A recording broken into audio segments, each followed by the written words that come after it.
All right, so we're going to talk about the full moon in Taurus that is happening on December 4th, 2025. So the moon will be full in Taurus, and this is the place in the sky where the moon is exalted. So the moon, it represents our mind, and when the moon is in Taurus, the moon feels at peace because Taurus is the sign of our values and of stability. And so this is where the moon feels stable and it feels like it can be peaceful and it feels secure. And ultimately, the moon just wants to feel secure. But in order to really align with the full moon, we want to first look at where the new moon happens. And this is the lesson cycle that we're going through. So the new moon happened in Scorpio, which means that right now we're going through a Scorpio lesson cycle. And Scorpio lessons are all about facing our fears and realizing that everything in the material world can be taken away from us and will eventually come to an end.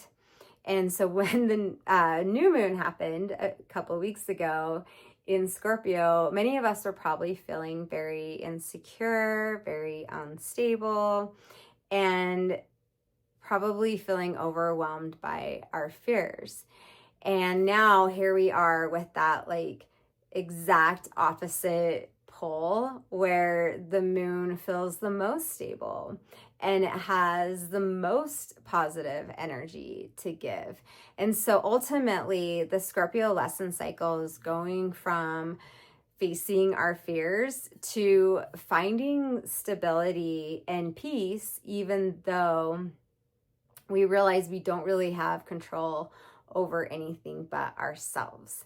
And so it's finding peace in our own heart.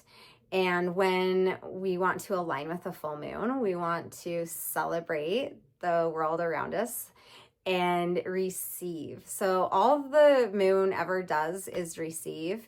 And when the moon is full, it's really when it's receiving the most. And the moon and showing us how to receive at this time as well.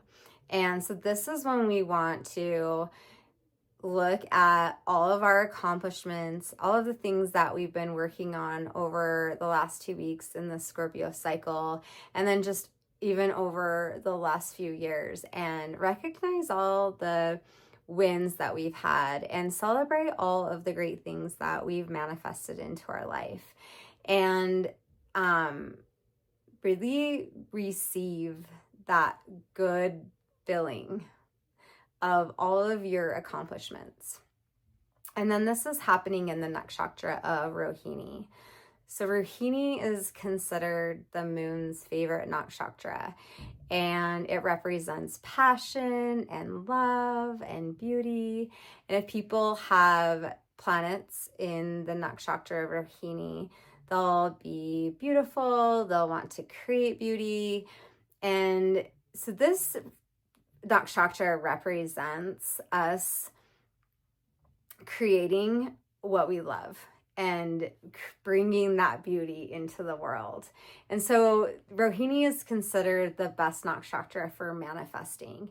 And again, when the moon's full in Rohini, it's exalted. So this is the best time to think about what you want to bring into your life and what you want to manifest, and sit and absorb yourself in that feeling of your wish fulfilled, and just allow yourself to receive that into the nervous system, just downloading that really good feeling of you succeeding and obtaining your manifestations. And so if you are thinking about creating something or starting a new project, now isn't necessarily the day to start, but now is a really good day to begin planting that seed.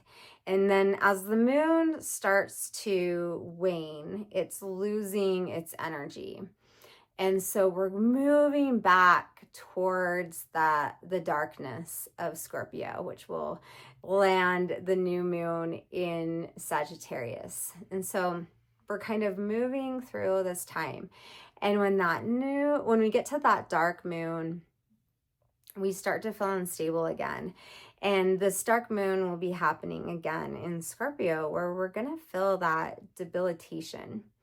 So we want to try and download this good feeling right now and really sit with it so that it can give us the energy that we need to get through that dark moon, that debilitated dark moon. And then we'll get into the new moon in Sagittarius, and the new moon is the time that we want to manifest. So the dark moon is a time of releasing. So if you are going through this month and you get to that dark moon again, that's going to be debilitated. And this would be, the day before the new moon, or like 3 days before the new moon, is when you're going to be feeling a lot of that dark moon energy. And that moon will be close to Scorpio, if not in Scorpio. And that is when you want to take those feelings that are arising and write them down and then burn them. And that's when you can release some of that fear that's going to come back up. And then on the new moon in Sagittarius is the time to think about what you want to manifest and plant those seeds. And that's when you'll be feeling very inspired, because Sagittarius is a very inspired sign. And so that is my recommendation for aligning with this full moon and following the moon back into the new moon in Sagittarius, where we'll go through that dark moon again in that debilitated Scorpio space where we may feel a lot of fear. And it's actually a really good time to get feedback about what you do fear, because that feedback will let you know what feelings you want to bring into your life. So the things that you are fearing, you want to bring in the opposite feelings that kind of cure that fear, if that makes sense. So that is my recommendation. Enjoy this beautiful full moon in the wonderful sign of Rohini. And I'd love to hear how you plan on aligning with the full moon.